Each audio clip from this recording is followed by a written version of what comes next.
Hello, fellow guitarists, and today is time for another one of our Guitarists of the Month.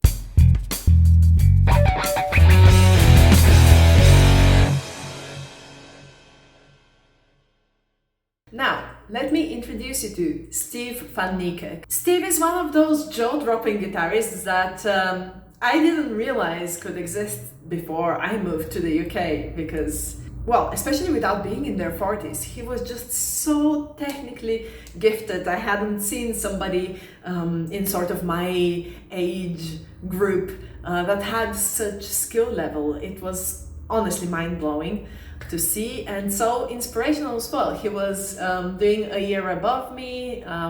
He was doing the bachelor's while I was doing sort of a higher diploma prep year to go into the bachelor's. And he's a rare type of a guitarist. The type that can't just play technical things, but also play them with feel and soul. So very, very talented and also creative. He used to play more electric guitar back then, but is now mostly on acoustic, and he's still doing amazing things. And I feel like his playing through the years always remains true to himself, to who he is and what he likes doing. And that is also something that is truly inspirational, even above all of his amazing technical skills. I am very lucky to know him, and I think you'll enjoy hearing more from him. So stay tuned. Yeah, there we go. Fantastic. So, what brought you on the path of a career in music? Yeah, my family, weirdly, like my parents didn't play any music instruments, but my grandfather did, but I never met him. But it's definitely, there's like a ancestral thing there. Some connection. But I suppose initially, yeah, it's just like I had lots of friends who were really into music, and then they would like sort of show me everything and tell me why this music is better than the other music or whatever. And then, you sort of like get in. I always enjoyed it and stuff. And then I wanted to play the drums, but then I heard like the beefy power chords that like Linkin Park plays and stuff. And I was like, oh my God, no, I want to make those sounds. And then, yeah, my dad just like got us all a guitar one day. And then I just like played more than everyone else. And then on my next birthday, I bought like an electric guitar, and then I like stopped skateboarding to just play guitar all the time. Got obsessed with it. Yeah, pretty much. So that was To be honest, well, I said this kind of as an introduction as well, just recorded a bit of me saying about you, but when I first met you, I didn't realize that people our age could have such technical abilities. Oh wow! So it was because Bulgaria is only a very small country, so it wasn't something that I would see around me, and it was amazing. like, what? I swear, if I didn't move to the UK, I think it would have been like a different route, because before I moved here, I was sort of like playing like Jack Johnson, like enjoying that kind of stuff. But same, what you're saying, like the norm wasn't like people who are just crazy skilled, it was more like sort of vibes and stuff, rather than like really technical stuff. Yeah. It's actually interesting that you say that, because I'm also of the opinion that you keep true to your to who you are with your playing. I've never really heard you play something just technique focused, just shred focused or something. You always somehow put soul into it and mood, and that's very inspirational to see. And you seem to be able to stay true to yourself overall, because of course when I first met you were playing more electric guitar, and now you're more into acoustic guitar. And so it's sort of the circumstances.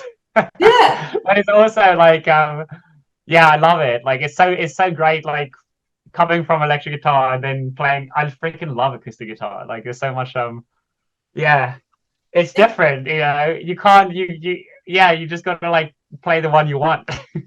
What I was trying to say is that you've moved into through very different genres and that sort of stuff, but somehow you're still staying true to yourself. It's it just sounds like you play with soul. But yeah, together with Natalie Kelsey, you're a part of the duo Nasty Chapel. So, which we can see the lovely art behind you as well. That was Natalie's mum painted that for us, by the way. It's beautiful. Because we didn't record the previous time I said it. Yeah. So I'm gonna say it again. It's beautiful. It's gorgeous. Thank you very much. I love it. But yeah. So how did you decide to start playing together?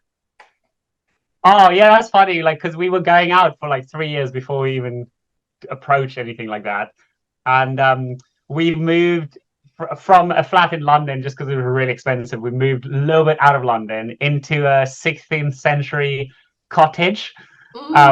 So it was like proper, like the ceilings. We're short, but the ceilings were like too low for us sometimes. We had to duck through the doors, and it had like a thatch roof, and it was sort of like leaning to one side. It was really cool. And then Natalie wrote our first single, "The Bucket," which is on Spotify now. And but she just wrote it, like we weren't a band or anything. She wrote the song and played it for me. I was like, oh, it's really cool. And then she wanted me to like put some guitar backing to it that sort of like fits the feel. And I knew it needs to be like boom chuck, like the boom chuck rhythm which you hear in bluegrass and stuff. Like it's like bass note high, Yeah. And then I went to play it. I was like, God, this is really hard. so then started this. Then she showed me this guy, Towns Van Zandt, who plays like that, and I just like really freaking loved it because I never really heard that kind of playing. And then I was like, oh, like starting from scratch to try and like play that kind of style. And it's crazy because that's like the staple of the style. So it's like I started then thinking like, oh my God, it's so hard. I'll never get there. And now I'm at the point where you can sort of improvise with it and stuff, and it's really good. Yeah. Yeah. So, what was the question? Well, how did you decide to start playing together? But yeah, did you decide through writing a song to start playing together, or did you start with doing covers of folk songs? Because I've seen you do a lot of those as well. Or did it kind of go hand in hand? Through like original, just like jamming and stuff. And actually, what I didn't mention is Natalie joined Big Mouse Treehouse, which was the progressive rock band. She joined that because Nicole moved to France in 2017.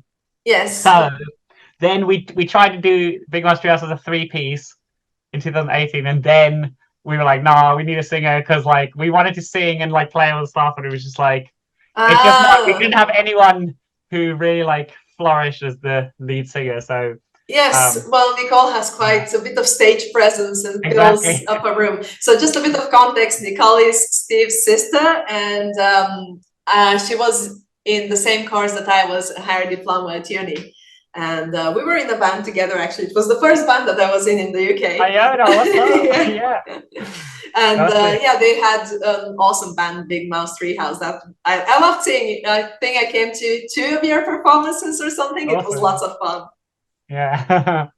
Yeah, anyway, so Natalie joined that, and then obviously we were just jamming at home and things, and then she had the song which is on Spotify now.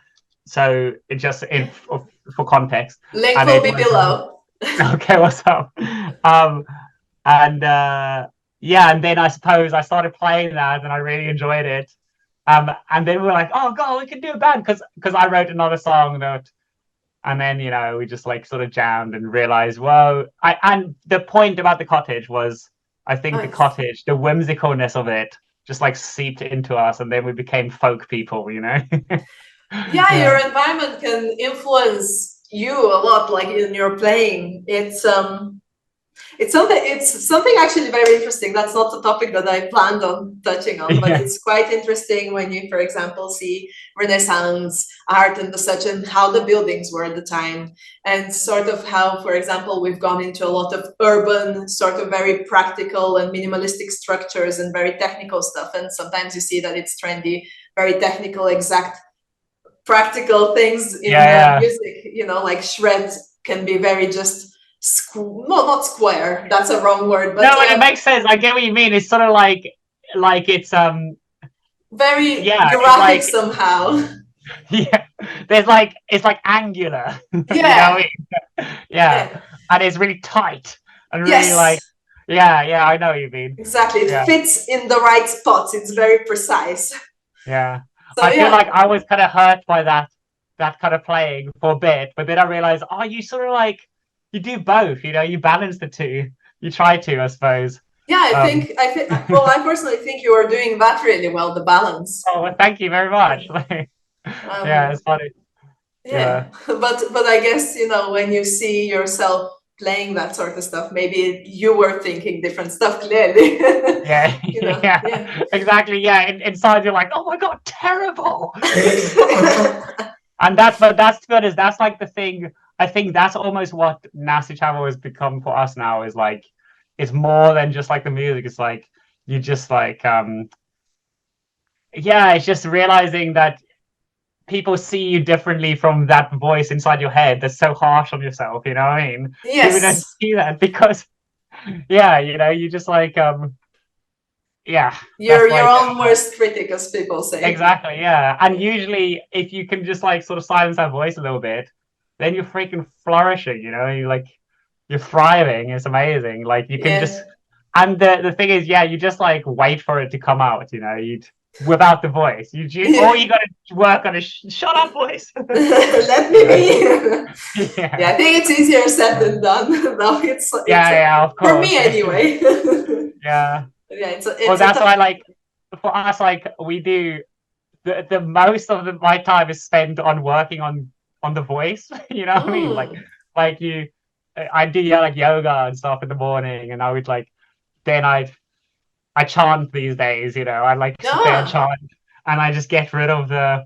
Then you're just like, okay, quiet now, and then okay, cool, and yeah, I suppose you just try to focus on like just staying in the moment. I suppose that's like the Yeah, staying yeah, present. Okay, yeah, for so you sure. work a lot on letting basically your creativity flow and Yeah, for just sure. your Yeah, it's like source show itself. yeah, like it's and it's crazy because we went to uni and we or like to the Institute of Contemporary Music and we like studied we did the practice and all that stuff. Yeah. And then it's when you get to those gigs or whatever and you're like so scared or whatever and you're shaking so much that it's actually hindering you, and then you realize like, oh crap, so it's nothing to do with how much I practice, because I practice loads and still I Yeah. like pick myself as much. It's about like, okay, I've got the motor skills now I just gotta, when it matters, I gotta just like be free and like enjoy myself, and have a great Yeah. time. That's sort Yeah. of um and that's why I work on the voice most of the time. I'm just like, yeah, man, everything's fine, we're gonna be great.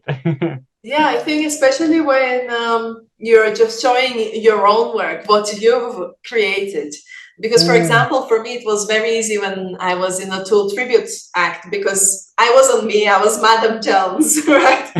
Yeah, for sure, right? A Yeah. rock guitarist, that's awesome, and like, yeah, I'm Yeah. awesome, It's kind of like a performance Yeah, yeah. element of it. And it was very easy to then, through pretending to believe that I am cool on stage, to sort of be like, yeah, it's great to Yeah. sort of find that confidence as well. Mm. Um, But it is a practice for sure, like, and live, right? That's like that's where you practice it. You're like, okay, cool, I'm live today. I'm gonna try and be here and enjoy myself. And then the yeah. more you do it, the more you're sort of like, okay. And the more you focus on that's what you want to do, rather than Yes. like, oh, I've got to play everything so perfect or whatever. And then you don't because you're like putting way too much pressure and way too much like, Overthinking. yeah, Yeah, yeah, but for the thing sure. is also you to play a lot. So Yeah, man, I think totally. you probably have more experience in sort of in dealing with these thoughts, in dealing with, okay, I've got a present, and Mm. yeah, all of that sort of stuff. And I know that you do busking and you play at pubs and historical venues. So what would you say you enjoy the most about playing live? Oh, I, you know what? These days it's like through busking really is it is that this sort of conversation. It's always different, right? Because it's Mhm. always a different whoever you're playing to and stuff. Yeah. Um, and then you sort of adapt, right? You're like, Mhm. So if someone's giving you loads of energy, you sort of give them loads back. But sometimes, especially when busking, people are really shy and stuff. So Mm. you don't like force it on them too much, and then they sort of soften and they like you sort of lure them in. You know what I mean? Mm. But it's like if you imagine like a scared little animal, you're like Yeah. you're not gonna do any big movements. You just sort of like, hello, Dora, it's okay, it's okay. You You're can... allowed to yeah, listen. yeah. And it's amazing because you can literally see people tell us stuff like, oh, you know, you made my day, or oh, you know, a total 180 day because of just like, you know, because they come and it's something that's happening right there, right now. So it like just snaps them out of their head for a little moment. And then they go, Hmm. oh yeah, okay, cool. Yeah. You know Yeah, it's really what? cool. Through keeping yourself present, then you're helping others be present as Yeah, well. totally. Yeah. Yeah, sounds like Yeah. that. Yeah.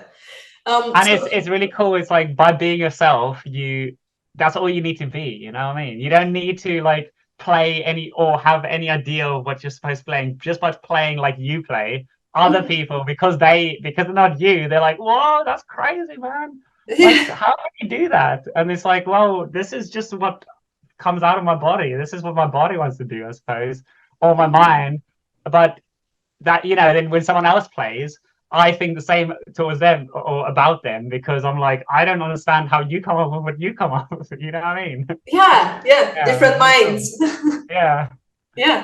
Well, how would you describe the style you're playing in with Nasty Chapel? Because actually, we Well, haven't really touched on that. yeah, cool. So I think it's just like a mixture of all the stuff I played before that. So I was always into like metal and stuff. So there'll be the technical bits, you know what I mean, Yeah. where like sort of technical metal and stuff as well. And then bluegrass is like a massive influence, especially with the guitar styles, because like I said, the boom chuck. So Hmm. it's just like, yeah, it goes boom chuck, boom chuck, boom chuck, boom chuck, boom Yeah. chuck. And English folk, you know, Scottish folk, Irish folk, all the folk tunes we play, then you know that thing of like you are what you eat. It's the same with the Mm. playing, right? What you play, and then it just sort of when you start writing songs, it's just like, well, of course you're gonna reach for those kind of tools or whatever that you've learned along the way. Um, yeah, so it's but we get that question often. People don't actually know what to call it because it is like, yeah, it's a It's a bit of mixture metal, of a lot of things. bit, bit of bluegrass, bit of country, a bit of English folk and Irish folk and Scottish folk. Yeah. We've got like we play Afrikaans folk songs, so I suppose that like probably gets in there as well somehow. Um, yeah, That's really cool. It's I think I really enjoy when genres are flowing and intermixing into each other. yeah, It's yeah. It's fun. funny. Yeah. I think it's funny, like because genres are, you know, you give it a name and then it sort of fits under a little hat. Yeah. But um, I suppose like before and now these days, like people think it's like reaching for other genres, but really that's not the way I think about it. You know what I mean? Hmm. It's like, Yeah. and I suppose at all stages in life or in time or whatever, there were there were people just sort of doing what they do, and then it Yeah. doesn't fit under in that thing. But that's then usually people are like, "Oh my god, it's so new," or they're like, True. "Kill it! It's horrible." Well, I like all the new stuff. It's quite polarizing, Yeah. right? Yeah. Yeah. But that's the thing. So I swear I've got this. I like train myself to just accept all the new stuff. I'm like, well, it's freaking happening. So of course it should be happening. You know what I mean? Yeah. Yeah. Um, because it always grows into, you know, someone does something and people don't understand, they don't like it, and then more people come and they like sort of refine it a bit more, and they sort of bridge those gaps, and then before you know it, it's like, yeah, you can look. Any new person was always like, there was always some people who were like, no, Yeah. no, it's Well, also at the end of the day, it's art, right? yeah, for So sure, yeah, it's based entirely on personal opinion. yeah, yeah, But yeah, also I think a big thing. I think that also when I see videos of you performing, I've seen a lot of videos of you on social media, and they always look amazing. And you're Oh, basically translating all of the songs and putting them to life, you know. And I yeah, love yeah. when you also describe what songs are about and that sort of stuff, like inside knowledge. But you also have awesome outfits. So where do you get all those awesome folk inspired outfits Oh. that we see on your social media? And do you guys nowadays dress like that dress like that on the regular, or do you pick them specifically for playing music? That's a cool question. So the outfits mainly the sort of influence came from Natalie, and then she like totally I've got the bug now, which is awesome. Like I freaking love it. And it's like, oh my god, you can clothes another place you can express yourself. What? um, but yeah, so I quit my job in October 2021, and then we just had to get used to not having any money. So the amazing thing is most of those awesome outfits either come from like stuff we inherit, like Natalie's inherited loads of clothes from her grandma and things, Mm. but then also just charity shops. And Mm. in a way, it's like inheriting stuff from the previous generation anyway, because it's always the stuff we wear. It's like maybe like sadly like an old person who maybe died or something, and then all their clothes were donated here, Yeah. and they kept it so beautifully and stuff. And then you buy like a really nice what do you call it, like a vest? Yeah. Oh man, I can't think of a name now. Weirdly. Oh, yeah. Cardigan vest. I don't know. Yeah, just for like £5 or something, which is Amazing. amazing. Right? So Well, like folk yeah, clothes, I guess. yeah, I'm sure. So you guys Um, like thrifting then as well. Um, so wherever we see something, and sometimes if it's going better and if something's costing more, you're like, oh, it's totally worth it. Get it. Yeah, it's also very Yeah, and ecologically friendly as well. yeah, and we're like, that's totally like, that's the sort of image that's the thing you want to sort of inspire, I suppose, so you just do that. Um, we do, but then yeah, in our day-to-day life, it's always nice to like dress really nice because you feel good. That's one thing. If you're struggling to feel good, dress good, and then you're like, oh damn, look at you. um, so sometimes so definitely like when we want to look cool and stuff, we like go like our coolest folk outfit, and then off we go. But it's really cool. Like literally, I said before I came on here, Natalie did a little bit of fashion show with Yeah. me.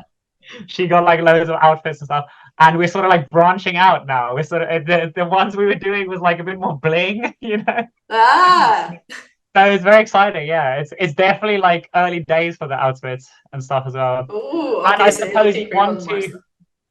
we want to like bridge the thing between like, because it is quite old timey, but Mm-hmm. the real thing is actually it's timeless, right? Like Yeah. styling yourself and wearing things. You're just taking all these bits, and sort of yeah, just like you take stuff from now and stuff from then, and you just put it together, and Yeah, I yeah, it's mean, really it looks great. Whenever I see a post from you, it looks great. So I awesome. think you're doing a great. Well, I don't know.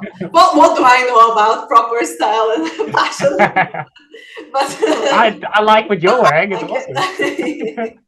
thank you. Just a Yeah. generic T-shirt, a band T-shirt of a Bulgarian band. Oh, it's sick Uh, artwork. yeah. Yeah. Um, yeah, that was really good insight into that as Oh, well. cheers. But yeah, besides the guitar, you also play the mandolin, which I know we had a bit of that at uni. But was that the first time you played the mandolin, or?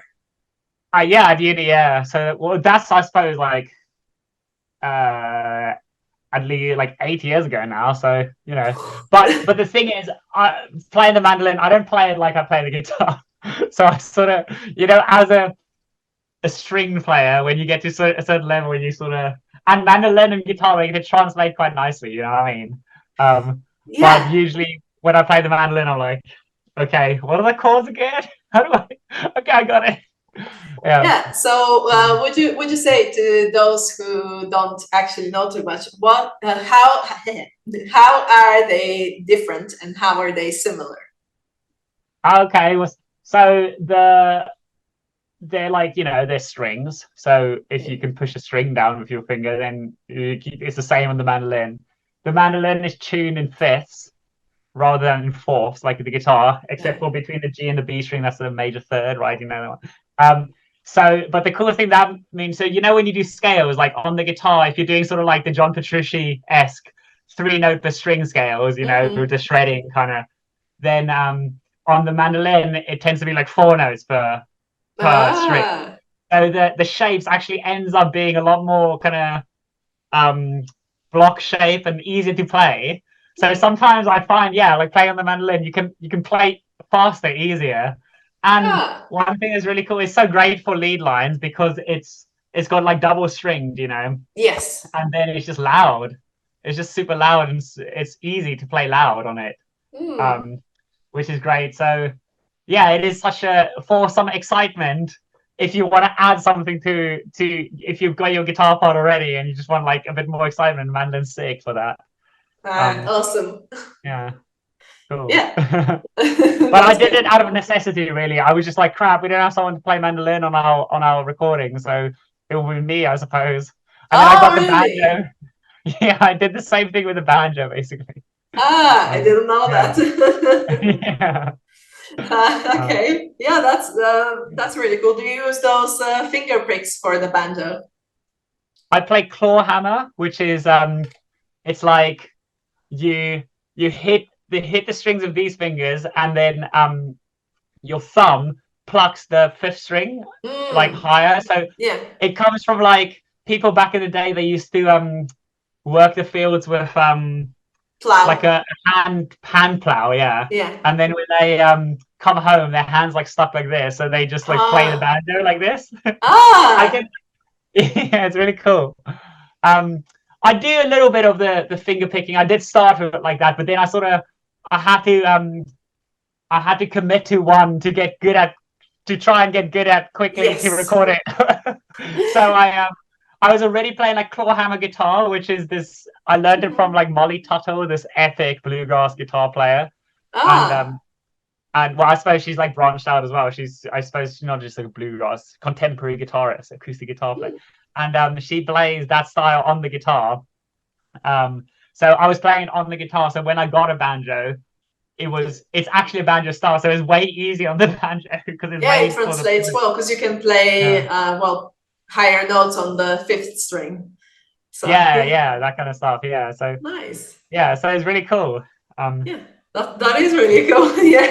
So really speaking great. speaking of inspiration and who you're learning from, who are some guitarists or instrumentalists overall or musicians overall who have been inspirational to you?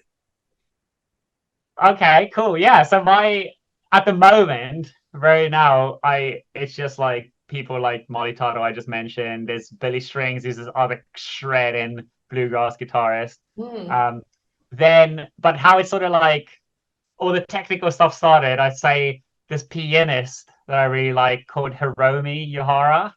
Mm. Um, she played with people like Chick Corea and that. I think maybe even taught a little bit by them. But yeah, she's really cool. And then through her, I found this guitarist called Dave Fuzinski or something. And he's like a guitarist who teaches at Berkeley and stuff. And he likes to experiment with like microtonal guitars and like quarter tones and all that stuff. And he plays like a fretless guitar. So with Hiromi, he's got this double neck guitar and it's like fretless on top. And then the other one's like a 7 string guitar. It's really cool. Ah, And it's like contemporary, like experimental jazz kind of stuff they do, right? Or like prog jazz or whatever, progressive or however you yeah. want to call it. Um, so he was like, oh, and okay, he's got a band called Screaming Headless Torsos. Um, and I was like super influenced by them. Also System of a Down, my favorite band, you know what I Yeah. mean? So just like the rock, uh, John Petrucci from Dream Theater, that was like a massive influence, just trying to do all that stuff. You know, I wouldn't say I ever got there, but it's like that. It got me towards where I wanted to go. You know. Yeah, I Crikey, think yeah. you definitely got amazing technique levels Well, for thank you very much. certain. Yeah. Um, Um, yeah, like that's to mention a few, I suppose. yeah. Yeah. And what are you working on at the moment? At the moment, you mean playing wise? You know what? Both. Let's Okay, talk okay. about both. Well, so in the band, like we're doing some album artwork and stuff for the album to come out, Yeah. which we've recorded now, and we're just having the Yeah. final mixes and stuff done, which is really exciting, and we Ooh. can't wait. You know, for any band like that, the debut album is when you really now you can start doing things, you know, because Yeah. that's when you've got to have an album so people know what you sound like and they know what to where they can book you and things. Do you And have a then release date?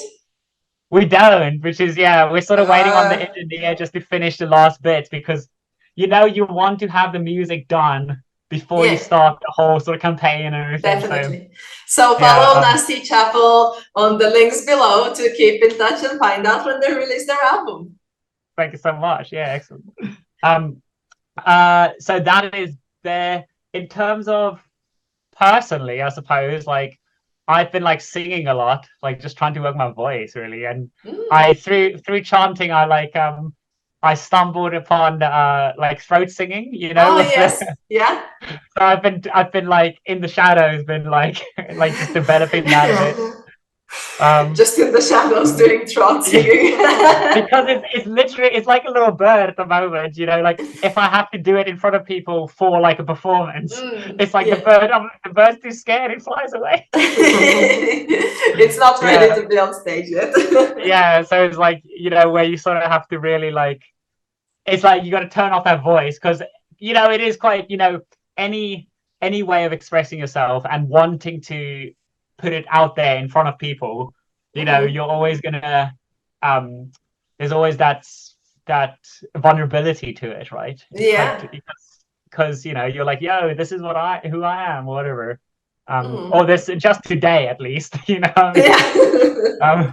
And you sort of open yourself up to like all sorts of you know opinions and stuff, but it's that's the cool thing, you know, you by doing that you encourage other people and people feel like, oh my god, I can do it too. You know, hopefully Yeah. that's the point. Yeah, that's Yeah, great. That's great yeah, that your aim is also to encourage people to be themselves and express themselves and yeah, man, that's the only way. it is the way. Yeah, yeah, like to a But happy life, you know what I mean, to like that's the only thing that sort of brings it your happiness, I suppose, if you yeah, like to be have sincere and control. authentic and yeah, let yourself be, right? Enjoy your life, man. Go on. And Yeah. only you know how to do that. That's the thing. No one else can tell you. It's not like, you know, adverts can tell you. Like people are like, I think you buy that thing. I I'll be mean, they can happy. tell you, but they, they're not gonna be right necessarily. Yeah, yeah. No, well, you know, you always get that thing where you're like, it's like instant gratification. You get the thing and you're like, yeah, oh, Yeah. nice. Yeah. It wasn't actually that Yeah. important. Yeah, superficial, man. Superficial. Yeah. No, that's Yeah. amazing. Yeah. Yeah, I loved having this chat with you. It was Yeah, it's really well fun. Like, sincere, yeah, and fun. yeah. Yeah, I look forward to editing it together and Oh, yeah. Thank you. yeah. Bye.